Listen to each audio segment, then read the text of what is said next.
Everybody, welcome back to Fish the Mark. Appreciate everybody joining and coming in and taking a look at our first trip on the channel. This trip we're going to go to Braidwood, which is up by Joliet, Illinois. It's a power plant lake. It's my first trip ever there. Not just the first trip on Fish the Mark, but my first trip there ever. And so I thought it might be an interesting way to start the channel by going there for the first time, talk a little bit about some things I do before I go fish a lake, and then showing the video for what we did there. So when I prepare to go to a lake, it's interesting. I usually look at a few things of info before I go. Right, talk to some friends. Now it's interesting. My group of friends have not spent much time fishing Braidwood, and so I didn't have a lot of info. I had a couple friends that have fished it a few times a few years ago. And so really they gave me a couple of spots to take a look at. They told me to be prepared to catch smaller fish that in their history, they hadn't caught very many decent sized fish out of that lake. And they told me that be worried about the wind because it's an elevated lake. When they built the lake, it's elevated. And when the wind comes blowing through there, it can create a lot of chop. In fact, the DNR has some precautions about it. They want you to have a 16-foot plus boat. They want you to look at, they've got some flags that they fly. Different colors mean different things on the site. So it's something that they told me to make sure I was aware of as well. And so after getting some info from them with a couple places to go try and the cautions about the wind, then I went out and I looked at the DNR website for the lake. And this is something that I always do before I go fish a lake. I go out and take a look at the lake. So they've got a map of the lake that you can click on and blow up. They give you some additional information, like it's a 2,200 acre lake, and some details here about it. There's boat ramps, no rentals, no swimming, no skiing, that kind of stuff. They do drop fish attractors in the lake. And if you click on those, they'll pull up an Excel spreadsheet that give you the locations for it, so that you can put those locations actually into your GPS and go straight to those on your graph on your boat if you like. They put information here about stocking, and you can see they've been stocking some blue cats twice this year, or last year they stocked a largemouth bass, and 21 they stocked some largemouth bass as well. And then they provide this nice fishing outlook. You can download the full report by clicking there, but they provide some nice information about the fishing on the lake and different species and where they're at. And it was interesting to see, after my friends told me that fishing would be mostly smaller fish, you read this, and it certainly doesn't indicate that the DNR feels that way. They call the ranking excellent. It's a good quantity of fish. Decent size of fish, those kind of things. And then it breaks into some details down here about where it's located, some descriptions of the lake. Here's where it talks about it being a perched cooling lake, which means it's above the ground around it. And so that's where you get worried about the wind blowing on the lake. And so it's always important to do that. Tells you where some of the boat ramps are, those kind of things. Gives you some history on the lake. And so by and large, I find these DNR sites to be pretty beneficial and pretty helpful when I go to a lake, especially for the first time. Also talks about a 40-mile-an-hour speed limit, which we'll talk about that and why I think that's a good idea here in a minute as well. And there's a variety of different hazard areas that you have to be careful of also. I'm sorry, it wasn't a 16-foot limit, it was a 14-foot limit on the boats. They really want you to have a gas motor because of the wind, and really prefer boats to be at least 14 feet, not 16. So that was some good information that I got about the lake by reading there. Of course, I always go out to Facebook pages. This particular Facebook page is the DNR page, and they actually had an update here on Braidwood. So I went out and read that a little bit as well, read some of the comments. A couple people posted that fishing had been good recently as well. And then the The other site that I always go look at is the Navionics web app. So if you go out to navionics.com, you can go to their chart viewer, or you can go direct to webapp.navionics.com. I'll put links to all of these in the YouTube summary list there, so you can see all these links that are available.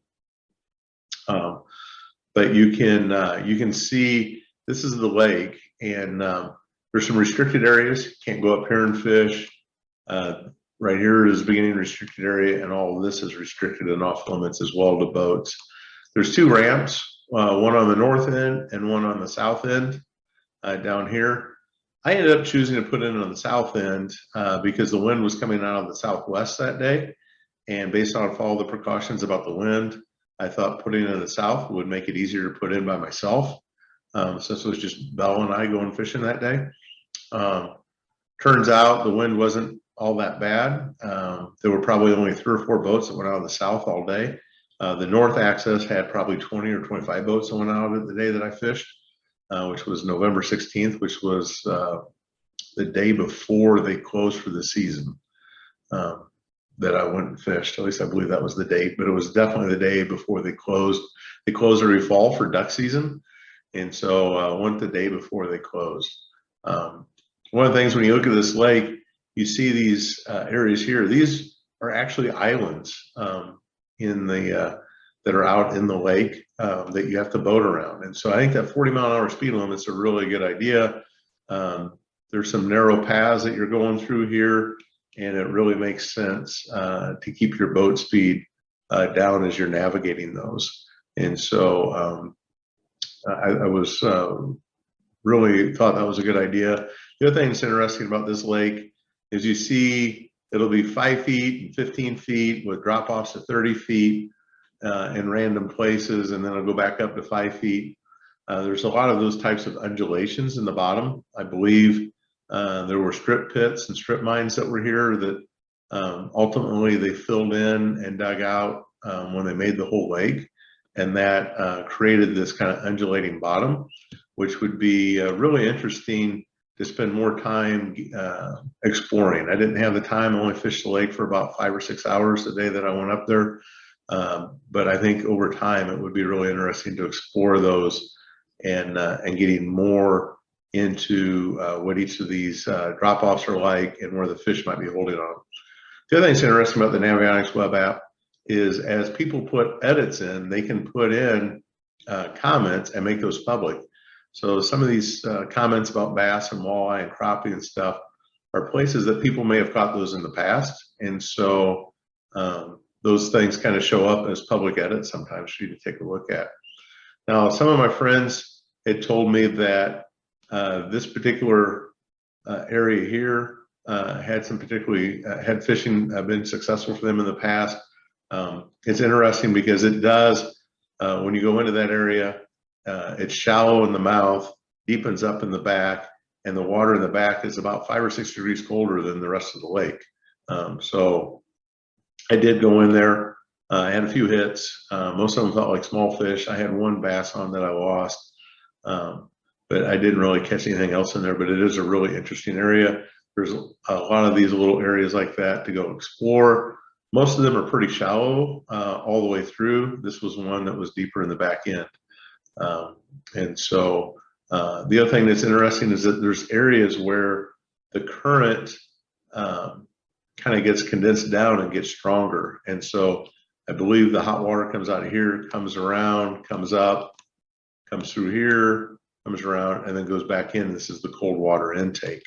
And so this area here ends up with a pretty decent set of current. Again, I'd like to explore the lake more to find other areas, but I know that that had a good current area, and this had a good current area right here as well for the water intake. And those were some interesting features I got out of the lake.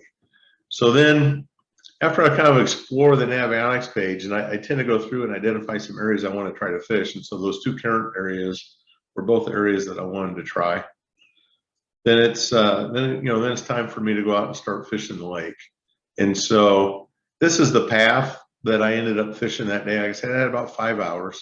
Started in the south end, went up, fished this canal for a while, went back and fished that bay, fished this current area, cruised the lake a little bit to kind of get a feel for it, came up, wanted to fish this shoreline, but there were several boats on that shoreline.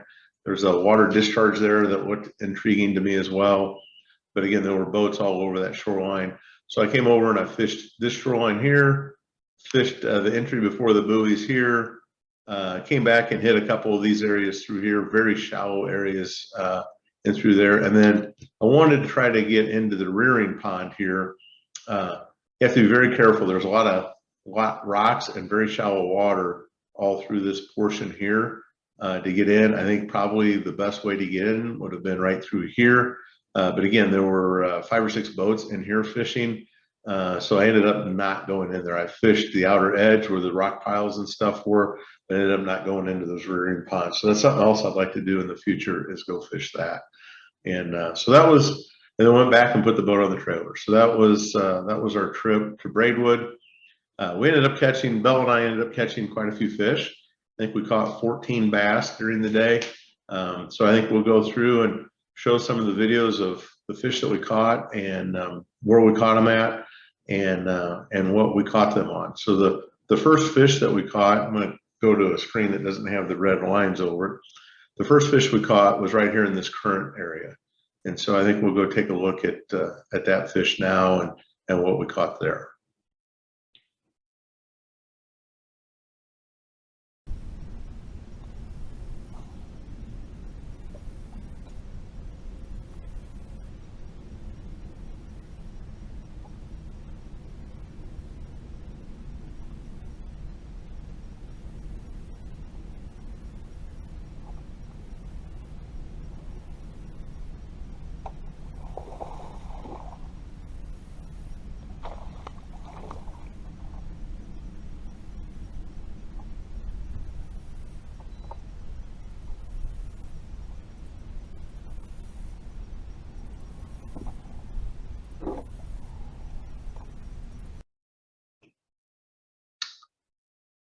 So that fish was really our first real hint on what was taking place that day. So again, we caught that fish down here in the current area. When we got done fishing that area kind of thoroughly, moved the boat up, and I wanted to kind of check the lake out. I'd only so far been through this canal and through here, and so ran up to this end of the lake, came up through here, checked out the boat ramp to see what it was like. Actually, I think most people probably use the north access. It looks like a pretty good ramp as well. The south access was a good ramp, but I think a lot of people use it. Wanted to fish this wall here because the sun was on it. I thought the rocks would be maybe warming up a little bit and would have some fish on it. There was a couple areas where there was some water and current going there, but I couldn't get on it. There was 5 or 6 boats on it. So I came over here and I fished this shoreline here and really started catching some fish at that point. This shoreline, it's got a deeper hole with it. The water was deeper. Also had a lot of lay down trees and brush pile and brush to fish. And so ended up doing some good fish there. So I think we'll show that video next, of catching the fish out of that area. Everything I caught these on were either steel custom baits, rocket shad, or a bitsy bug jig. And I'll show both of those at the end of the video today. I'll show pictures of both those fish and put links in on both of them on where you can get those at. So, but for this next video, Belle and I caught our fish right in through here. All of these were on the steel custom baits lure. So.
All right, then before our final video here, I moved from this section that I've been catching this fishing that you just saw, and had a nice run there. Caught a couple nice ones. I think the biggest one in through there was about 17 inches. Caught a couple 15s and some smaller fish.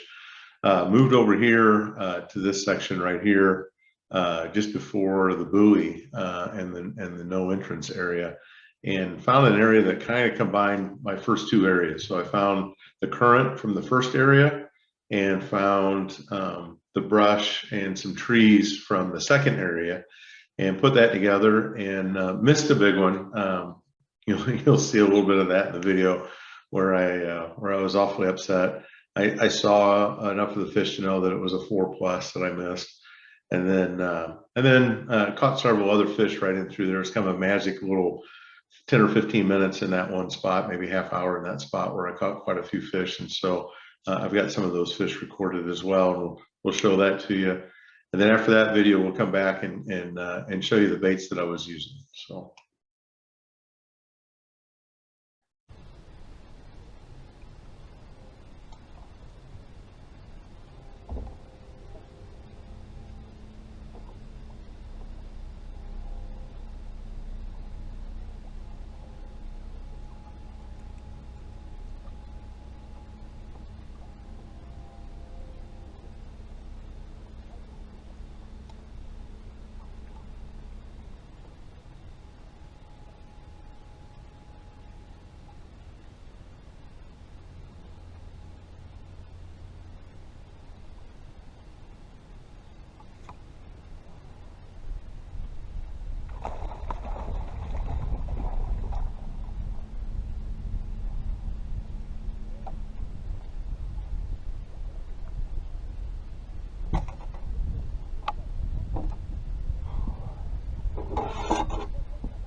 Twice.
So it ended up being a really exciting day on Braidwood. Belle and I caught about 15 fish.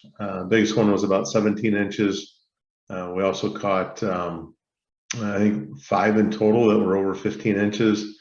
Several others that were in the 13 to 15 inch range. So for our first trip over to Braidwood, it showed up really well. It was a good day. Looking forward to, I believe it opens back up March 1st. Looking forward to heading back up there in the spring and trying our luck again and exploring some of these areas. Really, we got tips as the day went along, and it turned into to an interesting day the way it started. Got a couple of hits back here off some trees. A couple smaller fish. Had one halfway decent fish that I missed back there. Came over and hit this current and picked up our first 15 plus in that current and our first fish in the boat out of the current. And then we came up and fished here, and it was a bunch of lay down trees, and it's where we caught the biggest fish of the day. Caught several other keepers in that area, as well as some short fish. And then came over and combined the current and the trees in this little area right here, first maybe 50 feet before you get to the buoys, and the combination of the current and the trees there, and we caught quite a few fish out of that. So really became the best spot. Had some current and trees, but either one of those individually also produced some fish for us that day. We caught them all on really just 2 lures. We caught them on a rocket craw from Steel Custom Baits in Green Pumpkin. So this particular lure here had a Texas rig on a Gamakatsu 3/0 hook with a 1/4 ounce tungsten weight. I'll put a link in for Steel Custom Baits, so you can take a look at their baits if you'd like. And then also caught some on a Bitsy Bug in Green Pumpkin with a baby Rage Claw trailer. And so this is that lure put together with the trailer on it. It was a 1/4 ounce Bitsy Bug with the baby Rage Claw trailer, as you see here.